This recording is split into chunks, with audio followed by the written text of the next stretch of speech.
민수기 6장 22절 여호와께서 모세에게 말씀하여 이르시되 아론과 그의 아들들에게 말하여 이르기를 너희는 이스라엘 자손을 위하여 이렇게 축복하여 이르되 여호와는 내게 복을 주시고 너를 지키기를 원하며 여호와는 그 얼굴을 내게 비추사 은혜 베푸시기를 원하며 여호와는 그 얼굴을 내게로 향하여 드사 평강 주시기를 원하노라 할지니라 하라. 그들이 이같이 내 이름으로 이스라엘 자손에게 축복할지니 내가 그들에게 복을 주리라. 아멘. 제사장의 사명을 이야기합니다. 제사장이 될 수 있는 방법은 딱 한 가지입니다. 혈통입니다. 아론의 자손들, 레위 지파 중에 아론의 후손들만 제사장을 삼습니다. 그러니까 제사장이 될 수 있는 방법은 다른 방법은 전혀 없습니다. 혈통으로 태어난 제사장의 아들로 태어나야지만 제사장이 됩니다. 하나님의 특별한 섭리이지요. 그래서 제사장은 하나님께서 특별하게 선택해서 세 가지 임무를 제사장에게 부여했습니다. 하나는 하나님을 위한 것이고 또 다른 하나는 사람들을 위한 것인데 사람들을 위한 것의 제사장의 사역은 세 가지입니다. 첫째, 희생 제사를 통해서 백성들의 죄를 속죄하는 일을 합니다. 둘째, 여호와의 이름으로 백성들을 축복하는 일을 합니다. 우리가 오늘 읽은 본문 너희들은 아론의 아들들 제사장들은 백성을 축복하라 그러면서 세 가지를 축복하라고 이야기하지요. 마지막 제사장의 역할은 하나님의 뜻을 신탁을 백성들에게 이제 가르치고 하나님을 잘 섬기는 구별된 하나님의 백성으로 살 수 있도록 백성들을 인도하는 일을 제사장에게 맡겼습니다. 이것이 제사장이 하는 일입니다. 그러니까 제사장들은 자신을 위해 존재하는 사람이 아니라 다른 사람을 위해 존재하는 사람이지요. 제사장들은 다른 사람들을 위해서 희생 제물을 가지고 오면 그 제물을 받아서 이제 제단에 올려놓고 그 제물을 태워서 하나님 앞에 예배 드리면서 백성들과 죄인인 백성들과 하나님 사이의 중재자 역할을 합니다. 이것이 제사장의 역할입니다. 하나님의 종으로서 하나님의 집을 돌보고 하나님의 백성들을 섬기고 그리고 하나님의 백성들이 명예롭게 하나님을 경배하며 예배하며 거룩한 사람으로 살 수 있도록 섬기는 역할 제사장이 하는 일입니다. 이것이 제사장 역할이에요. 그런데 오늘날 신약의 백성들은 하나님이 왕같은 제사장으로 저와 여러분들을 불러내어 하나님의 자녀로 삼고 제사장으로 삼았습니다. 제사장들은 이런 일을 하기 위해서 우선 옷부터 구별하여 에봇을 입혔습니다. 거룩한 옷을 입혔습니다. 스스로 정결하게 해야만 했습니다. 제사장들에게는 금기가 있었어요. 오염된 것을 만지거나 시체를 만짐으로 부정하면 안 됐습니다. 신체적으로 결함이 있는 사람은 제사장으로서 하나님 앞에 불합격했습니다. 제사장 지파는 12지파에게 골고루 11지파에게 골고루 이제 가나안 땅에 들어갔을 때 땅을 분배했지만 레위 지파, 제사장 지파는 땅을 분배하지 않았습니다. 즉 제사장들은 믿음으로 하나님만 의지해서 살라는 명령을 하는 거예요. 하나님을 위해 따로 구별된 존재로 살면서 믿음으로 하나님께서 공급해 주시는 힘으로 살라는 것, 이것이 제사장의 역할입니다. 그런데 구약에 하나님이 제사장을 선별한 이유, 제사장으로 선택된 그 제사장들은 사실은 하나님으로부터 직분을 망각했습니다.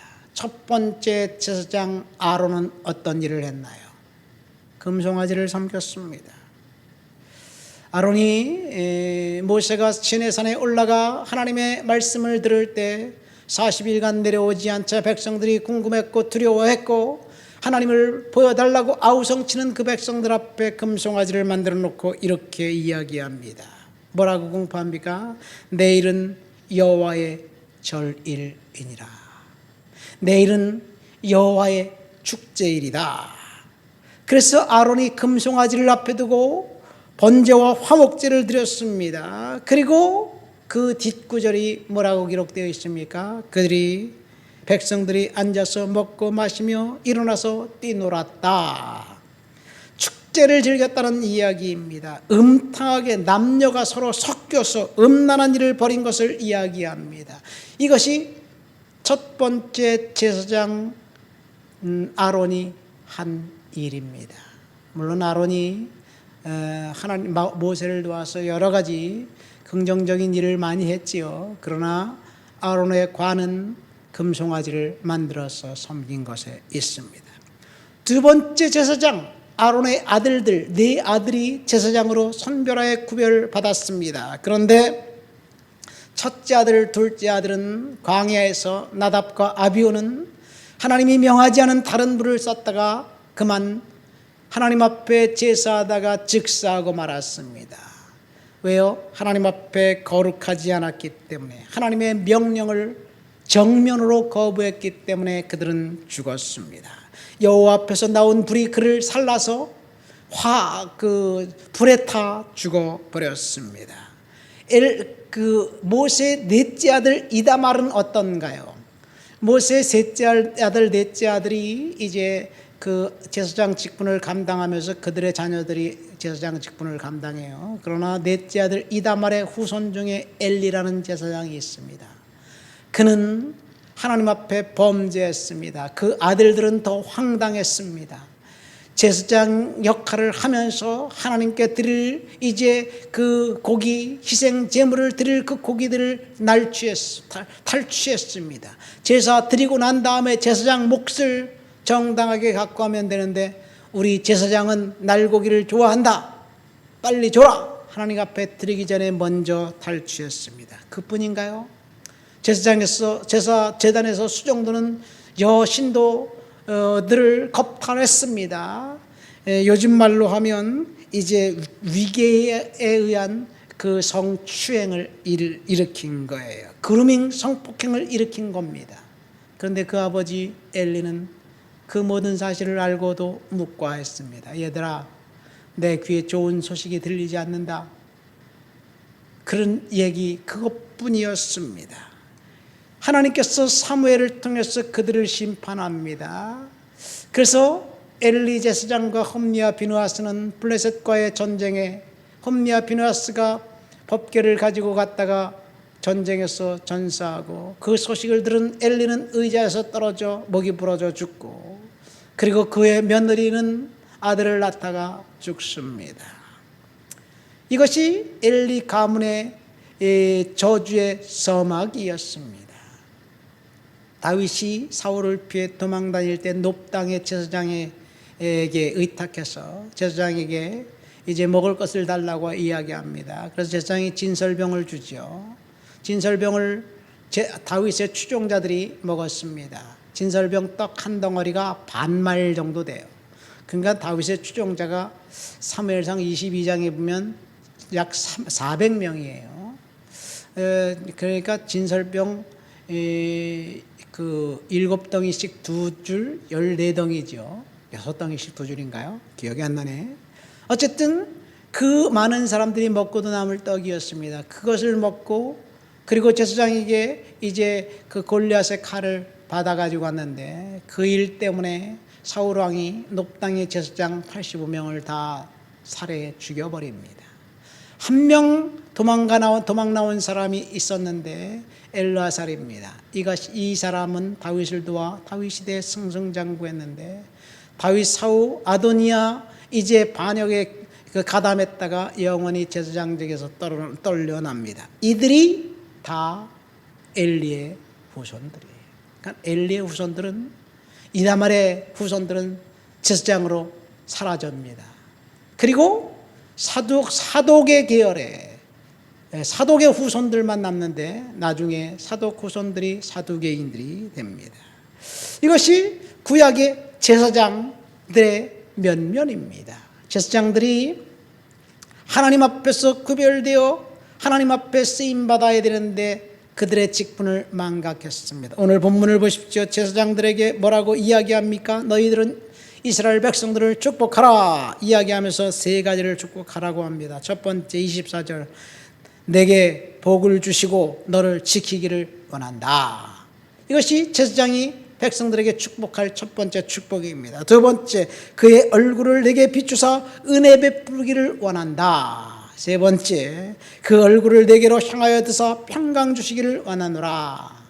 백성들을 축복하는 일을 제사장에게 맡겼습니다. 이것이 제사장의 사명입니다. 오늘날 제사장이 누구일까요? 많은 목회자들이 목회자가 제사장이라고 이야기합니다. 저는 이 말에 동의하지 않습니다.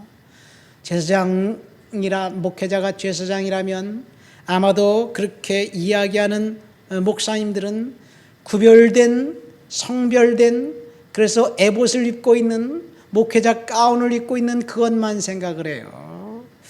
그러나 제사장들이 하나님 앞에서 범죄했고 하나님의 뜻을 전하지 않은 것을 묵과합니다. 사실 구약시대 제사장들은 아담도 제사장이고 아브라함도 제사장이고 욥도 제사장이고 그들은 다 제사를 드렸어요. 그러나 모세 시대의 제사 제도를 제도화시키고 난 다음에 제사장이 변질됩니다.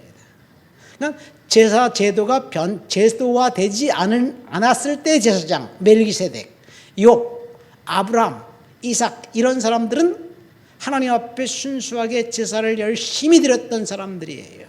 그런데 제도화되고 난 다음에 훗날 그것이 이제 문제가 됩니다.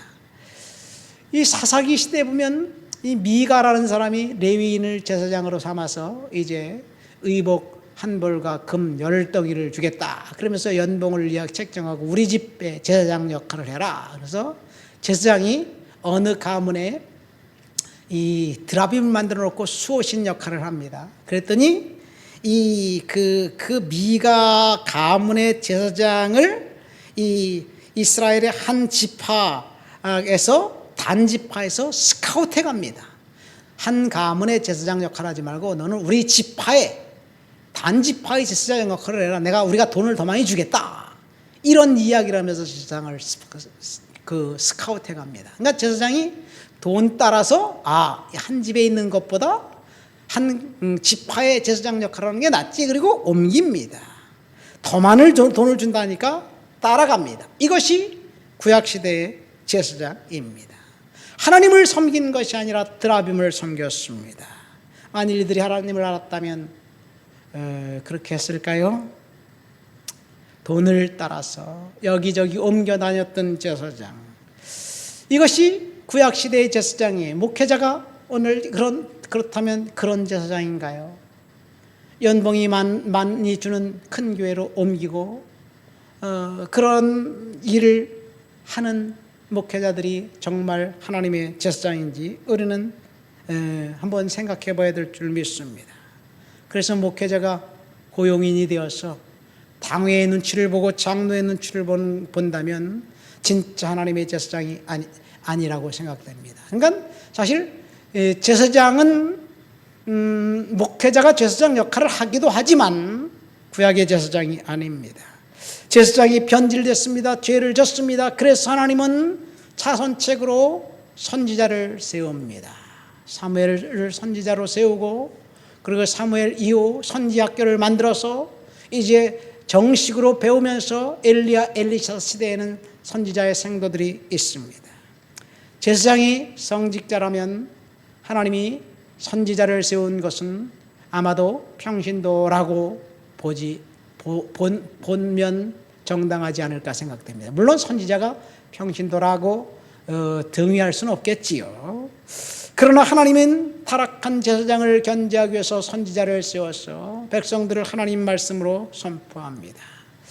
오늘날 신약의 성도들은 왕 같은 제사장들입니다. 저와 여러분들에게 하나님의 제사장으로 세워서 우리에게 주신 사명은 다른 사람을 축복하는 일을 하도록 저와 여러분들을 제사장으로 세웠다는 사실을 믿으시기를 예수님의 이름으로 축원드립니다. 그러니까 제사장은 목회자가 아니라 성도들 한 사람 한 사람이 하나님의 제사장입니다. 그렇다고 목회자가 제사장이 아니라고 할 수도 없겠지요.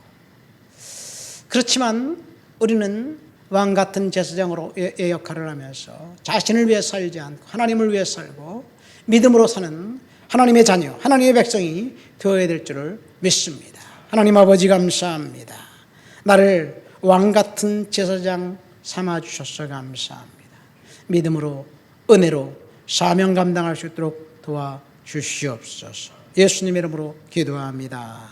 아멘.